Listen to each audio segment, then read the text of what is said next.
welcome to Rise Unwind Raleigh. My name is Mandy, and here every week we talk to special guests giving you lifestyle tricks, tips, and more. And this week we have this. I loved getting to learn about sleep paralysis because that's something I've actually experienced before and I didn't know it existed until we did a segment on it. And I'm constantly getting to learn things as the host of the show and also just meeting all these incredible women in STEM. Well, the bottom line is so many actors enjoy playing the bad guy or the villain. And, you know, you really didn't have the opportunity to see too many villains who happen to be deaf.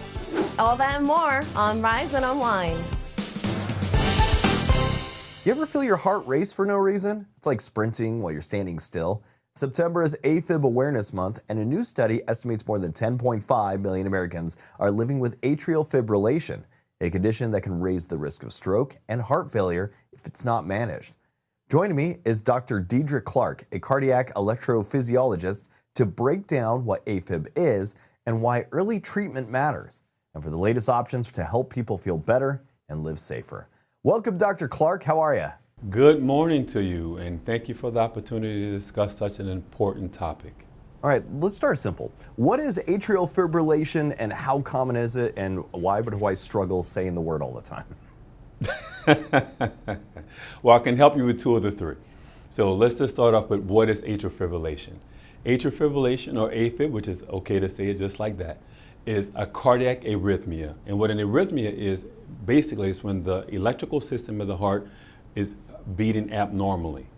Now, normally the upper chamber of your heart and then the lower chamber typically beat at a rate of 60 to 90 beats per minute when we're at rest.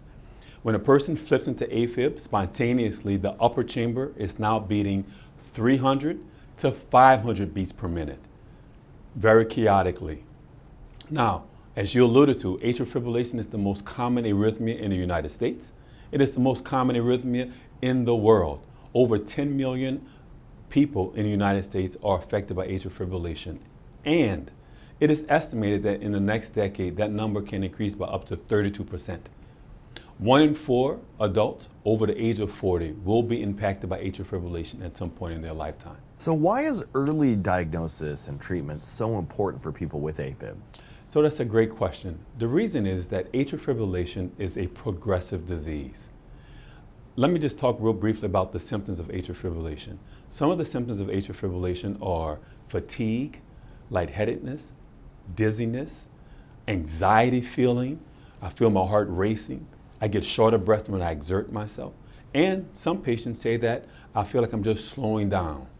Well, when left untreated, those symptoms will only propagate in advance, making it more difficult to reverse. Also, if left untreated, there are other clinical conditions that are very severe.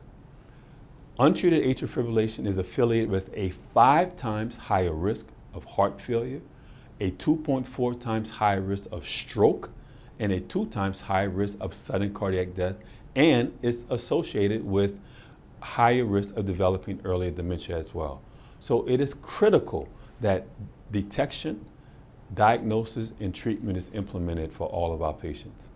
And what are today's treatment options? Like, walk us through some of the medications, lifestyle changes, and when procedures like catheter ablation comes into the picture. Perfect.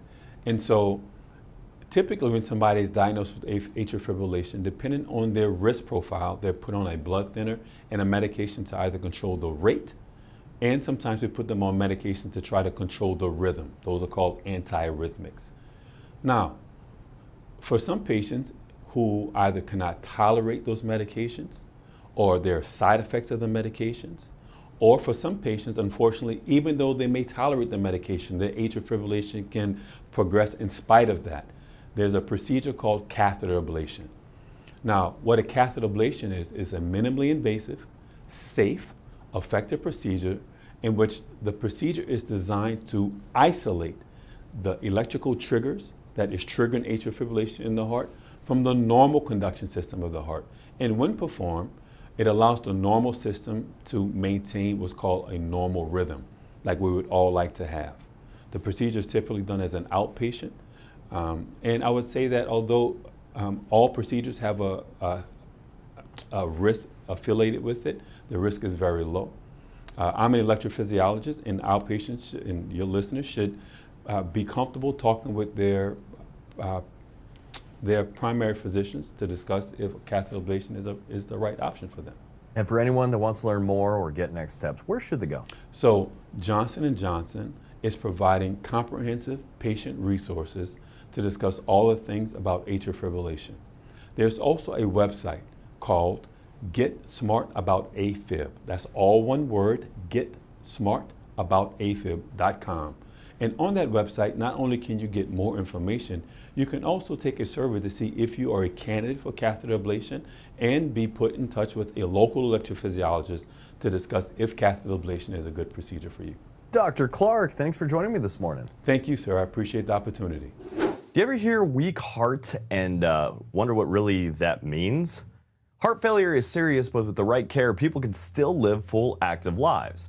Today, we're joined by 70-year-old patient Nancy Rajanen and Dr. Finn Gustafsson, Chief Medical Officer for Abbott's Heart Failure Division, to talk signs, symptoms, and new devices that can help.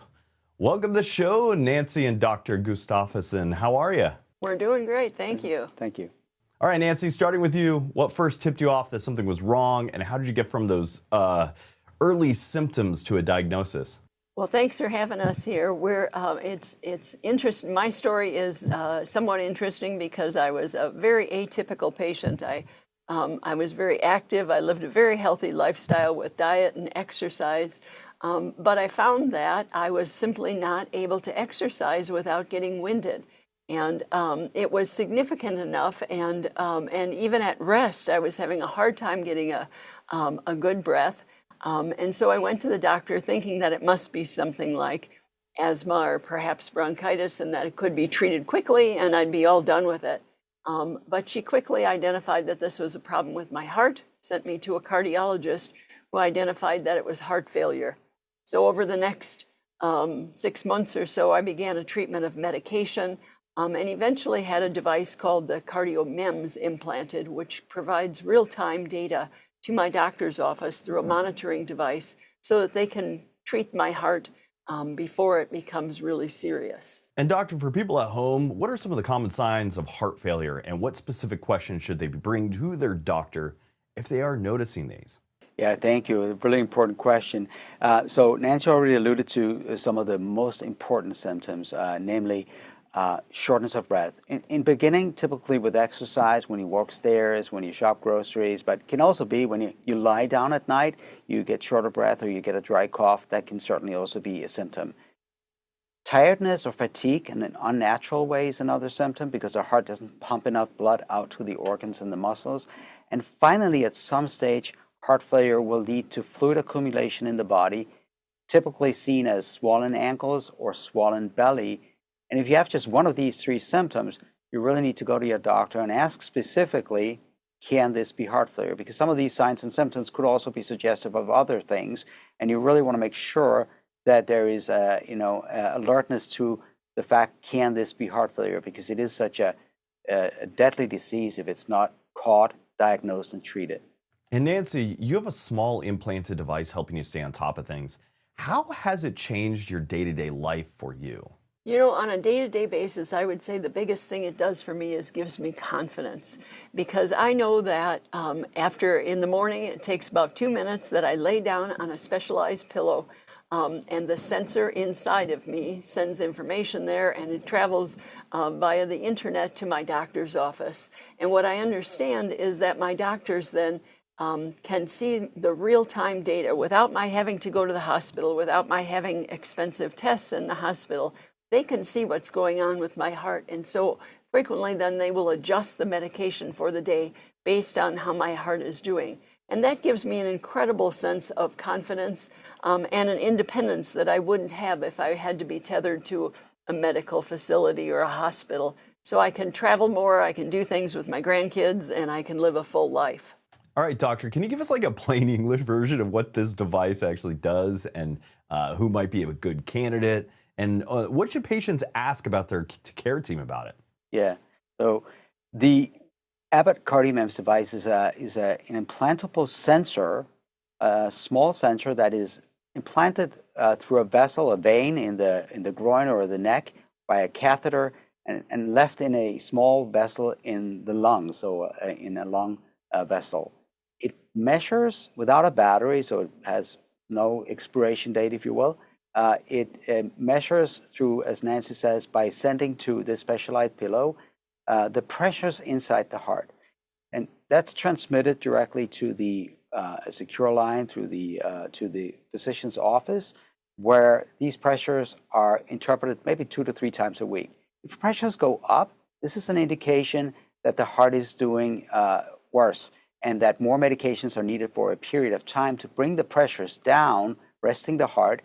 And this happens weeks in advance of symptoms developing, and also importantly, weeks in advance of the need for going to the hospital. So you can really prevent those by acting timely before symptom develops. So this is in essence how the device works.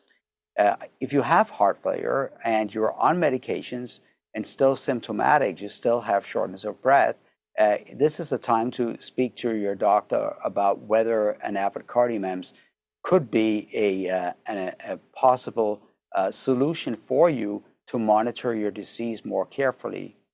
Recently, the national coverage determination was in effect, so that Medicare and Medicare Advantage patients are now covered, provided certain criteria are met, which now has expanded the population of heart failure patients that actually have access to this monitoring device.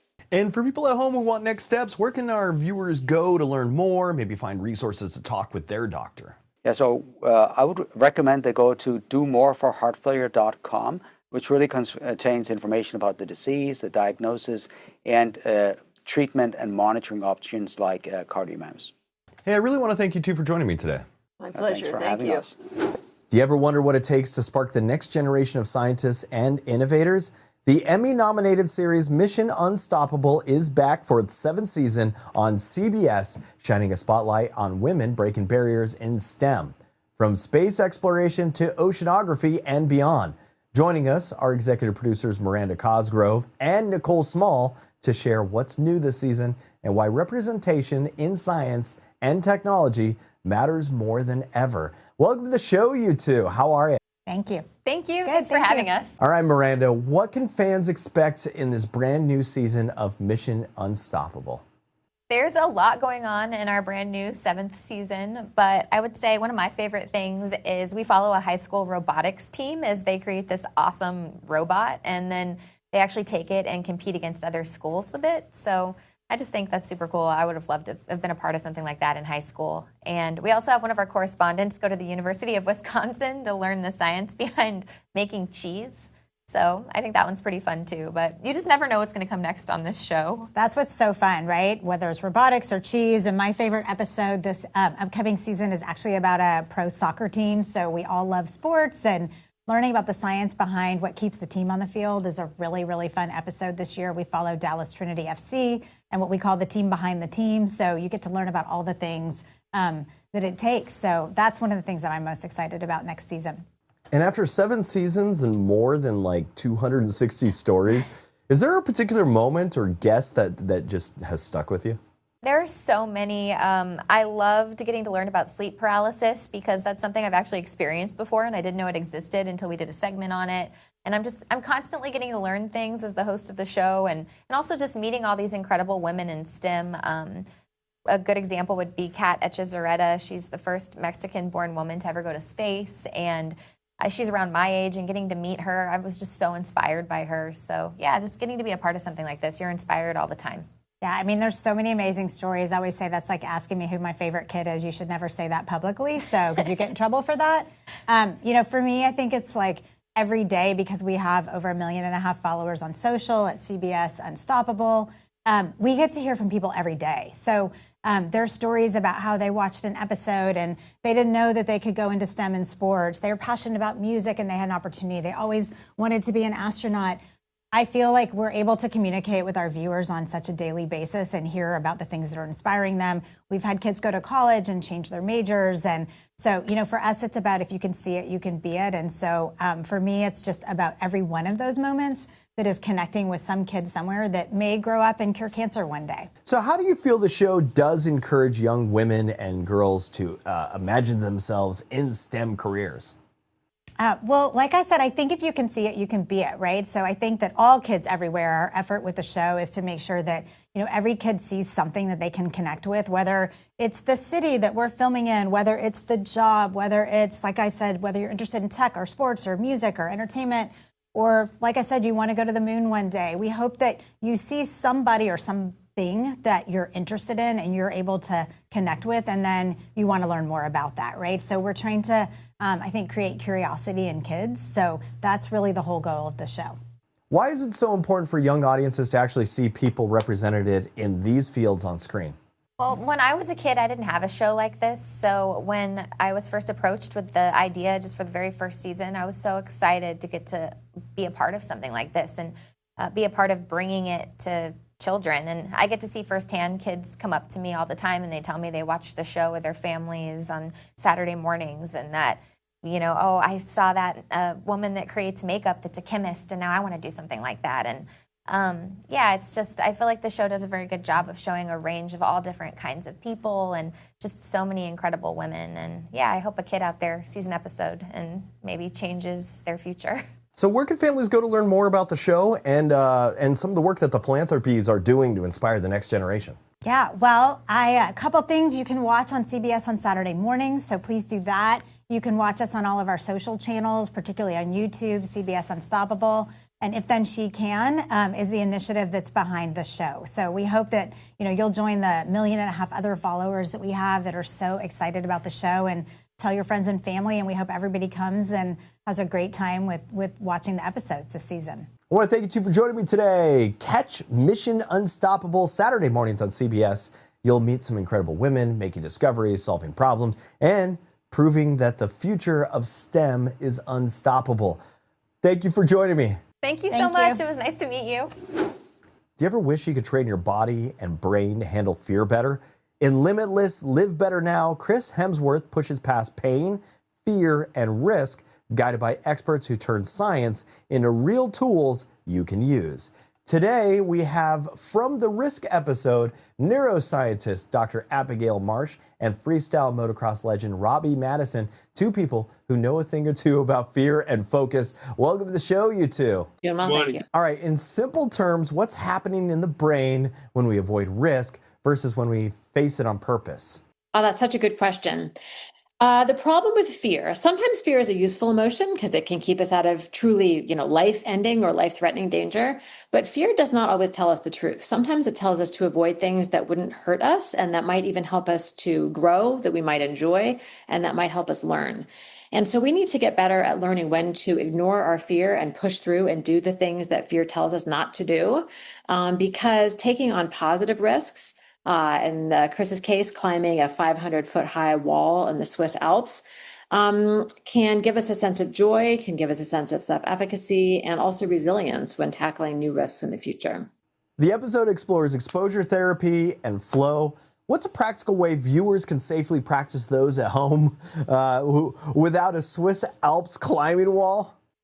Well, if a Swiss Alps climbing wall isn't handy, there are lots of other ways to take on risks. The tricky thing is it's sort of personal to each person. So not everybody is afraid of the same thing. Some people aren't afraid of heights. I'm not one of those people. I'm glad that Chris climbed that wall instead of me. But for each one of us, it's important to pay attention to the things that scare you and that are inhibiting your life because you're avoiding doing things that might actually give you a sense of meaning and purpose and excitement and joy. And just identifying the things that scare you, and taking small steps one at a time to try to increase your ability to tackle that kind of challenge is really the thing to do. Okay, I gotta make my list. I think it covers pretty much everything that scares me. Plus some names and Instagram accounts I could add to that list as well. Robbie, you've built a career in high-stakes precision. How do you separate recklessness from calculated risk? And what's your mental checklist before like a big stunt? Well, the edge of fear is where life gets interesting, and I really find that being in the present moment is my goal, because once you're that prefrontal cortex that Abby talks about turned off, and you're just focused on your technique and the physical things that are happening that might affect your outcome, you're really in this kind of focused state that eventually, once action comes in, that's when flow state takes over. And life, I mean, it's just an interesting state of living, and it's not something that's achievable for massive long periods, but we're able to get to this point and function in a way where we're at our highest self, and you know, it's but for me personally, I mean, fear is something I deal with every day, and it's just something that I deal with, and so it's how I challenge myself. It's what keeps me motivated and healthy and working hard and with a confident mindset and doing the right work behind the scenes. It gets you ready for match day. And so I don't recommend climbing the wall either. I would have wanted to do it myself, but I'm climbing my own walls, and it's about, you know, this series is to show you how it works and then figure out what those walls are to you personally and go after just kind of taking small steps, because with growth comes happiness, and this is all about well-being and how we can better ourselves. And for parents and coaches, how do we encourage healthy risk-taking in kids and teens without pushing them way too far? It's important to, I think, help everybody remember, whether it's kids or adults, that taking on risks is often really fun. When we discover that we can do something that we didn't know how to do, it can give us an incredible sense of joy that we are more capable than that we knew that we could be. And so by shutting ourselves off from taking risks, we're also cutting ourselves off from a lot of thrills and excitement and joy. The nice thing is that kids' brains naturally push them to take risks if adults just get out of their way. Parents can sometimes hover a little too much and be a little bit too overprotective, but kids need to take risks in order to gain the skills that will allow them to develop and grow and learn. And really what adults need to do is sort of tap into that childlike state of being a little bit more by being deliberate about taking on new things. And just to add, as a father of 3 boys who are following my footsteps, there's a lot of responsibility that comes with risk taking. And I do see other parents kind of putting their kids in unsafe situations. And they're essentially trying to mimic my kids who are doing backflips and doing all this stuff, but they're not seeing the behind the scenes work that goes into that and the small steps we take to get them ready for it. So there's a responsibility of, unsafe risk taking, and what Dr. Abigail talks about and what we do, and this is positive risk taking and the small steps, and Chris trains for these things. So with the right preparation, you can scale the highest mountains. No one climbs Everest by just walking there and climbing it. It's all about preparation. You got to get ready for every step of the way. So there's a lot of learning, a lot of growth here, but an incredible series. I binge watched the first one. I'm excited to be a part of series 2. And Chris is a great example of what it takes physically, mentally. There's a lot of education in this. It's a must watch for sure. I want to thank you two for joining me today. Limitless, Live Better Now is now streaming on Disney Plus and Hulu. Check out the Risk episode with Abigail Marsh and Robbie Maddison for simple, science-backed ways to build courage, focus, and resilience starting today. I want to thank you two for joining me. Thank you so much. Fantastic day. Netflix's new limited series, Black Rabbit, is already making waves, set in the high-stakes world of New York City nightlife, and it follows 2 brothers whose bond is tested by ambitious, family, and danger. The cast features Jason Bateman, Jude Law, and Academy Award-winning Troy Kotsur. Joining us are Troy Kotsur, who plays Joe Mancuso, and Forrest Weber, who plays Junior. Welcome to the show, you two. How are you? Good. Thank you for having us. Appreciate it. All right, for viewers that are just discovering it, what is Black Rabbit all about?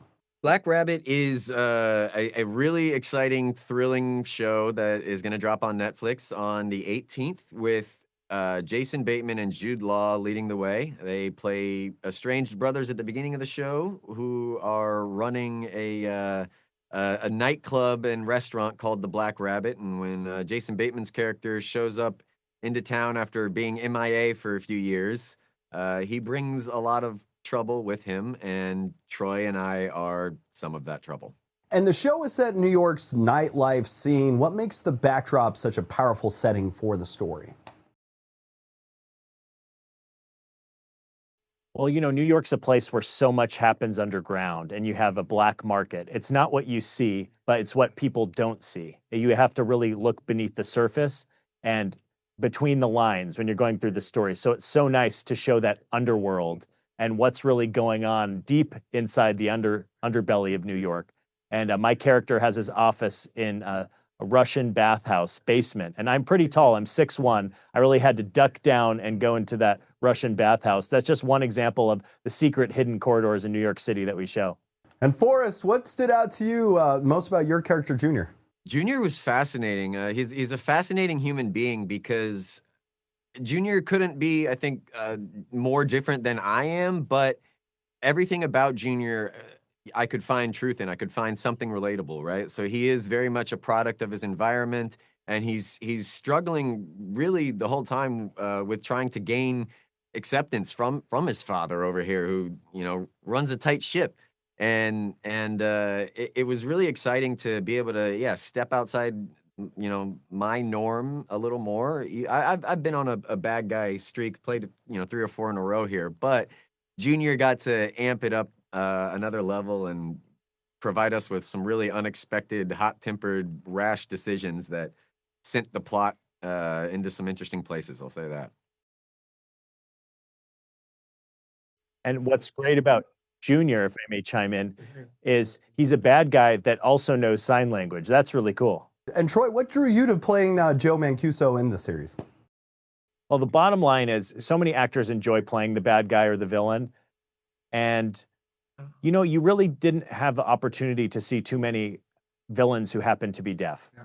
And so it's really nice to see that on screen. What is that experience like? You know, and to be on that journey of that villain's journey and how he runs his underworld business, which is really fascinating.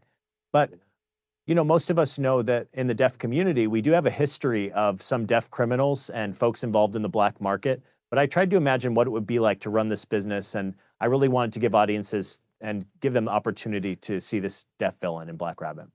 And Troy, you and I, we hung out a couple years ago, right before CODA, your big win on CODA, and here's a little picture of us. There it is. You know, when you met me, I'm still the same person. I'm not a bad guy, just to be clear. Let's separate my real life from my character. I think that night I had one too many drinks, so look how excited I am there. Well, maybe I became angry that night. You know, maybe it was because of you. That could be it. That's what happened. Working alongside Jason Bateman and Jude Law, what moments really stuck out with you guys? I'll say being able to learn from them on set on a day-to-day basis was an absolute treat. They both operate at such a high level, but what was really special about them was how open and collaborative that they were. And to a newcomer like me, they were like, come sit at the table, trust yourself, you know, we trust you. So being given that level of freedom from A-listers like that is the treat of a lifetime, and I can't sing their praises enough. Hey, I want to thank you too for joining me this morning. Black Rabbit is now streaming on Netflix. Check it out. Thank you. Thanks for joining us this week. That was Rise Unwind. If you want to check out some behind the scenes and other fun stuff, go to our website, riseunwindtv.com. And be sure to follow us on all your social platforms and subscribe to our YouTube at Rise Unwind. You take care and see you next week, Raleigh.